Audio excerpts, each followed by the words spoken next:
핸드폰 번호를 공개하셨어요. 아, 예.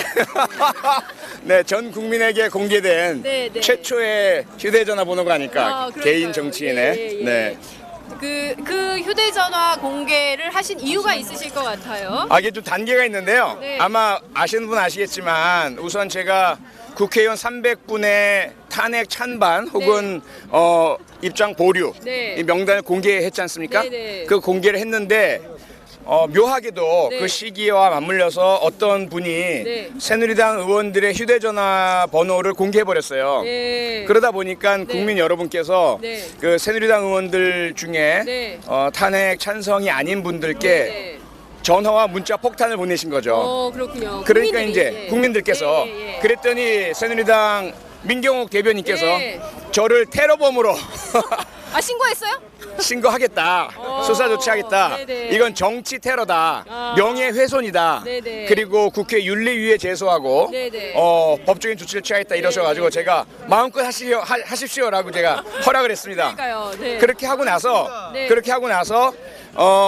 누군가가 네. 제 번호를 네. 일베에 공개를 했습니다. 일베. 네, 그래서 역공이군요, 역공. 네, 예. 그 저를 아주 좋아하는 우리 일베 친구들, 예. 그리고 박사모 어르신분들이 제게 전화와 문자 폭탄을 주시기 시작했습니다. 아, 그래서 제가 네. 마구 주시라고 했습니다. 네. 아, 괜찮다, 마구 주시라. 예.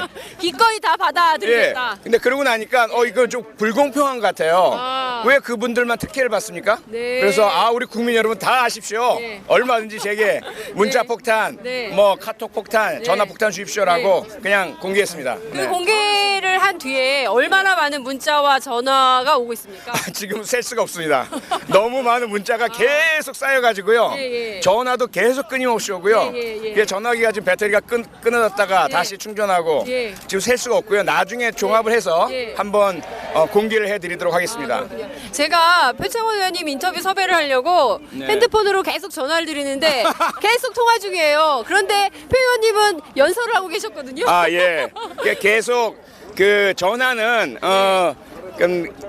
일반 국민들께서는 예, 예. 제가 불편해할까봐 전화 안 주시고요. 좀 문자 또는 뭐 메시지로 주고 계시고요. 네. 전화를 하고 있는 분들은 제게 항의를 하려는 분들이에요. 근데 이분들이 또 유사한 몇 개의 번호가 예, 예. 끊임없이 전화를 하고 계십니다. 아, 그렇군요. 그래서 저는 그냥 그걸 즐기고 있습니다. 하시라. 예, 열심히 하시라. 네네네. 예. 문자 메시지 가운데 뭐 비판도 있겠지만 응원 메시지도 있을 것 같아요. 지금까지 받으신 문자 메시지 가운데 가장 의원님의 가슴을 흔든 문자 메시지는 어떤 겁니까?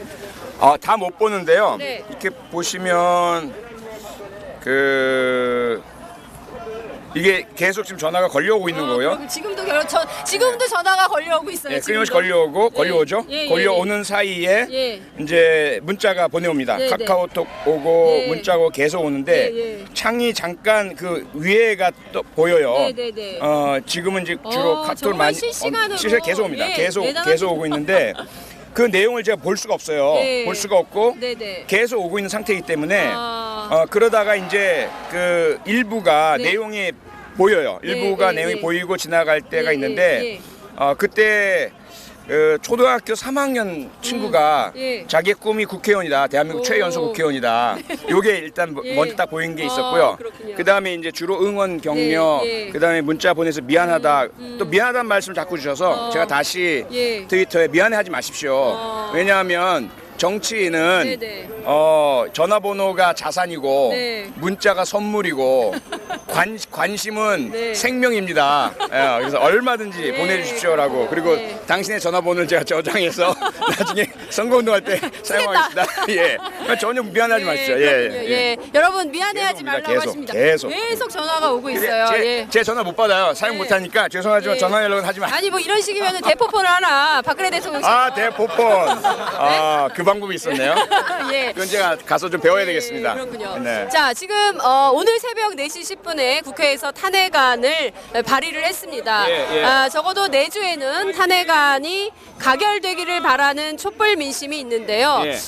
일부 언론들은 회의적이라는 시각을 쏟아내고 있는 것도 사실입니다. 과연 이 탄핵이 어떻게 될 것인가에 대한 관심이 모아지는데 의원님 어떻게 전망하세요?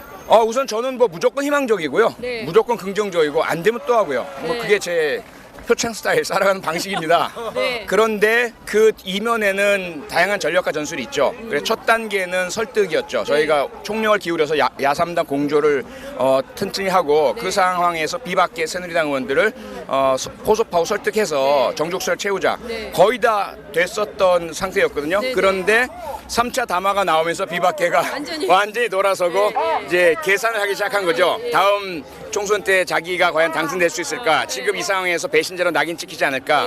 보수층이 이대로 죽진 않을 텐데 다시 부활해서 뭐 30% 형성이 될 텐데 그때 가면 심판받지 않을까? 뭐 이렇게 되는 거죠. 그렇게 되면서 우리가 정족수를 잃어버렸어요. 그 상황에서 이제 야권의 균열이 생긴 거죠. 한쪽에서는 끝까지 설득하고 시간을 길게 가자. 다른 쪽은 아니다. 국민의 심판으로 몰고 가자. 이런 부분이었고 저는 이제 국민 심판론 쪽이었고요. 근데 어쨌건 2일날 탄핵 시도가 불발이 됐습니다. 그리고 다시 국민께서 그걸 다 아시거든요. 내면을 말씀 안 드려도 이렇게 느낌을 다 아세요. 우리 국민들 정말 대단하십니다. 그래서 막 그냥 야당에 대해서 공격을 하시고 너희들도 새누리 이중대다. 그런 식으로 하려면 다 그만둬라. 국회 해산해라. 국회 해산해라. 이런 얘기까지 나오고 하면서 야당들이 정신을 차린 거죠. 그래서 다시 똘똘 뭉쳐서 9일 탄핵이 이루어질 수 있도록 오늘 새벽에 탄핵 소추안을 발의했습니다. 그런데 서명 인원이 172명이에요. 새누리당 의원은 한 명도 서명을 하지 않았습니다. 그래서 현재로서는 불투명하죠. 회의적이죠. 그런데 아직까지 9일까지 남은 일주일의 시간이 있고요. 이 시간 동안 우리 국민 여러분의 압력, 국민 여러분의 요구, 국민 여러분의 협박 이것을 통해서 새누리당 의원들의 마음을 뒤흔들 것이고요. 아마도 마지막 순간까지 만약에 이번에 내가 탄핵 찬성자 명단에 올라가지 않으면 나는 정치적으로 끝날 수도 있다 라는 그런 공포감이 새누리당 의원들에게 일어날 것이라고 저는 봅니다. 그렇게 해서 9일날 탄핵 소추안이 의결이 되면 우리는 국민의힘과 기적 두 가지의 힘으로 박근혜 탄핵에 가장 중요한 고비를 넘게 되는 것이죠. 근데 만약에 9일날 부결이 된다. 괜찮습니다. 그러면 뭘 죄송하긴 하지만 너무 죄송하고 저희들이 속고 대절해야 되겠지만 국민 여러분께서는 더 커다란 분노의 힘으로 국회 너희들 그런 식으로 할 거냐라고 하실 거고요. 그 엄청난 분노의 목소리를 듣게 되면 국회는 다시 정신 차리고 임시회를 소집할 수가 있습니다. 일사부재의 원칙이라는 게 있거든요. 한 회기 내에서 같은 사안을 두 번 발의할 수가 없습니다. 하지만 그 회기가 달라지면 다음 회기로 넘어가면 다시 발의할 수가 있어요. 그래서 탄핵소추안이 9일날 부결된다 하더라도 임시회를 소집하면 다시 의결을 할 수 있기 때문에 또다시 우리는 추진을 하면 됩니다. 임시회를 열려면 여야가 협상을 통해서 합의를 해야 되는데요. 과연 정진석 원내대표가 탄핵을 위한 임시회에 협조할 것인가도 불투명한 거 아닐까요? 그건 역시 그전까지는 정치적인 셈법, 정치공학, 이해득실, 협상, 타협, 뭘 주고 뭘 받느냐 이런 식으로 구태 정치를 해왔다면 지금은 그게 안 통하는 세상이라고 저는 생각을 합니다. 국민과 직접 있는 그대로 알려드리고 이런 상황입니다. 새누리당은 이래서 임시회 소집을 하지 않습니다. 새누리당 입장 밝히십시오. 그리고 국민 여러분께서 선택해 주십시오. 이렇게 가야죠.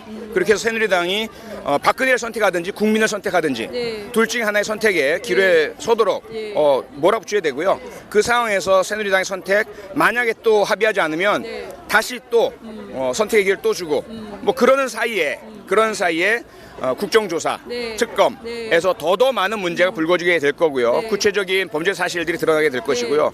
도저히 견디지 못할 상황이 올 겁니다. 그렇군요. 자, 지금 상황에서 제일 필요한 의결 정족수는 28명이 필요한 거네요. 좀 28명 좀 박약하니까 한 30명 정도로 국민들이 좀 압박을 해주셔야 될 것 같은데요. 끝으로 전국에 계신 유권자분들이 어떻게 하면 좋을지 행동 요령을 좀 알려주십시오. 상당히 조심스러운 부분입니다. 이미 제가 정치 테러범으로 낙인 찍혔고 국회의원 협박범, 그다음에 신상 공개, 사범, 뭐 파렴치범 이런 낙인들이 찍힌 상태라서 구체적인 행동 요령을 말씀드리면 더 커다란 문제가 봉착할 수가 있어요. 근데 다 아시고요. 근데 제 생각에는 제가 겪어보니까요. 일베나 뭐 박사모 쪽에서 저한테 주는 양식 욕하고 막 비방하고 허위 사실 유포하고 가족을 들먹이고 이상한 왜곡된 사진을 올리고 전혀 통하지 않습니다.